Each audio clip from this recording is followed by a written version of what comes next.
There's this cool hidden lake, just a short walk away from my house in Parsons Field, Maine. I've been fishing there since I moved here, and it's my little secret spot. It's so hidden that you can't see it from any roads or houses. It's perfect for fishing because I'm always the only one out there. I even leave my kayak leaning against a huge tree whenever I'm not using it. It's just easier than dragging it back and forth through the woods every time. One warm summer evening, I was out on the lake for about an hour and had already caught a few trout. It was getting close to dusk, and the sky was turning that beautiful shade of orange and pink. I was about to head back in when I heard some noises from the edge of the lake. I turned around and saw someone standing at the water's edge, tipping a barrel over and pouring something into the lake. It looked like they were dumping some kind of liquid, and I immediately thought they might be polluting the lake. I shouted, "Excuse me, what are you doing?" The person looked up at me, startled, and then ran into the woods, leaving the barrel behind. I paddled closer to see what they had been pouring out, and it looked like a dark red liquid. It was hard to be sure because it was getting dark, but it gave me a really uneasy feeling.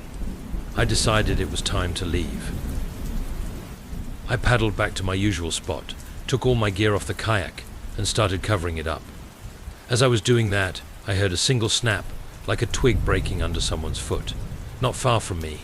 I was about to call out, but something told me not to.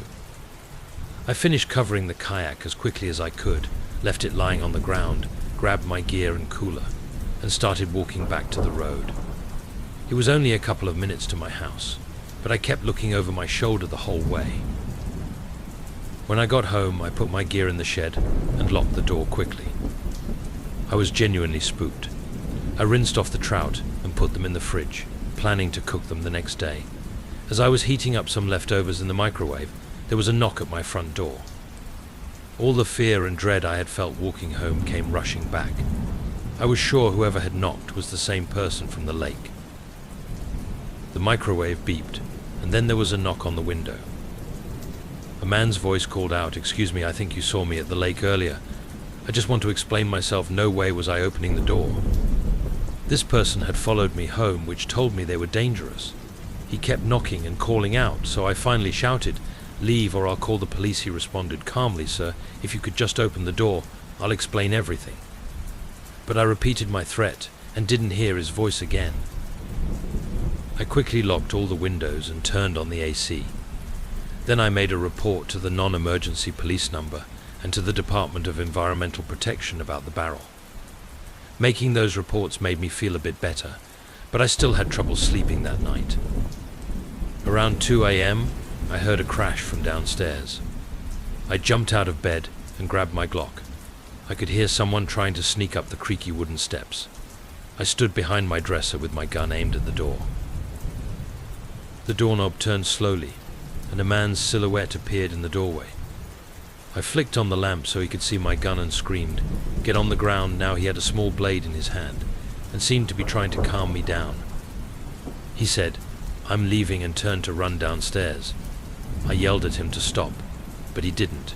I heard him leave through the front door and then locked it behind him. I called 911 and explained everything to the police. The police showed up and checked the area, but the barrel was gone. The man must have taken it with him.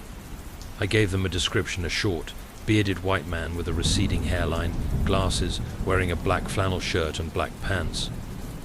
After the police left, I stayed up all night in the living room with my gun, just watching TV. My brothers came over the next day to help fix the broken window. My brother Dale stayed with me for a few nights until things calmed down. I have a theory that the barrel might have contained something really bad, like human remains dissolved in acid. Why else would the man follow me home and break in? Trust your gut. If something feels wrong, it probably is. If I had opened the door to that man, who knows what might have happened to me. Ever since I was a kid, the older men in my family would take me fishing every chance they got.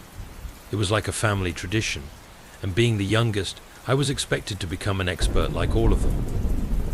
My dad, John, and his brother Matthew were the most serious about it. Our house was filled with fishing gear, like something out of a fishing show. This story, however, is my dad's, and it's one that still gives him chills. One early morning before the sun even rose, my dad, my Uncle Matthew, and their friends Rich, Jeff, and Monty set out to a remote spot they thought was prime fishing territory. It was a couple of hours by boat from the nearest marina, hidden away in a secluded cove surrounded by dense forest. They were after bass and the occasional pike. The boat cut smoothly through the mist rising off the water as they shared stories and jokes.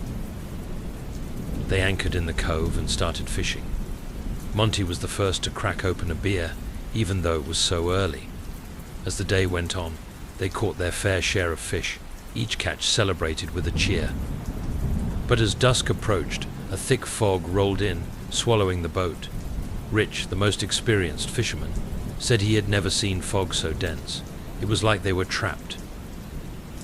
Jeff and Monty, both a bit drunk, didn't seem too worried, but my dad and Rich were. They decided they needed to move the boat out of the cove into open water, hoping the fog would be less dense there. Matthew tried, but the fog was so thick he almost ran the boat aground.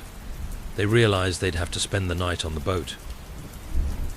My dad suggested they go ashore to find a signal for their phones, as they needed to let their families know they were okay. My dad, Rich, and Jeff set out, leaving Matthew and Monty to guard the boat. They made their way into the pitch-black woods, lit only by their phone flashlights.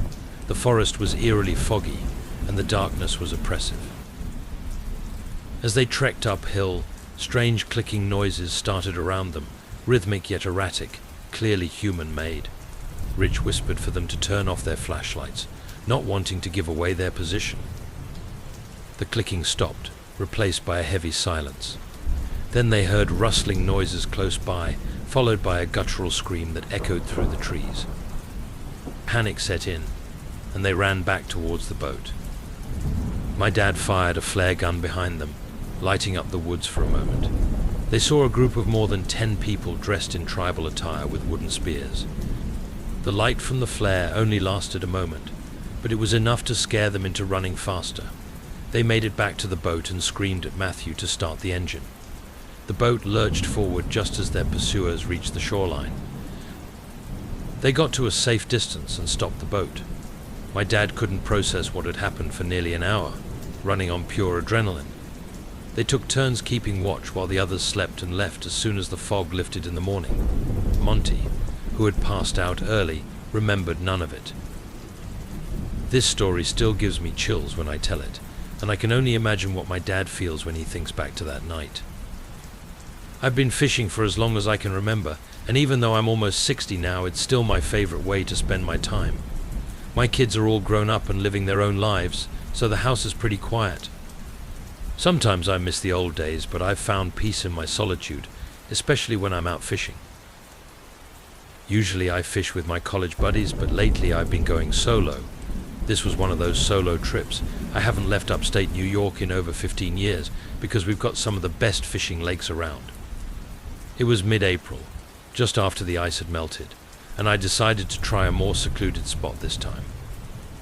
I chose a small, nondescript lake in the middle of nowhere. I drove up before sunrise, strapped my kayak to the roof of my car, and made my way to the lake. I paddled out to the middle of the lake and admired the beautiful colors of dawn painting the sky. It felt like home. I started gearing up to catch some largemouth bass, planning to fish along the weed beds on the edge of the lake. Just as I was about to start, I noticed something strange across the lake. There were 3 figures wearing dark clothes and hoods digging a hole. They finished digging, and instead of putting something in the hole, they pulled things out and started tossing them into the lake. I couldn't tell what it was from where I was, but my curiosity got the better of me, and I paddled closer. I watched from a safe distance as they continued to throw objects into the lake. I felt a mix of fear and fascination. Then, one of the figures pulled out something shiny and heavy from the hole.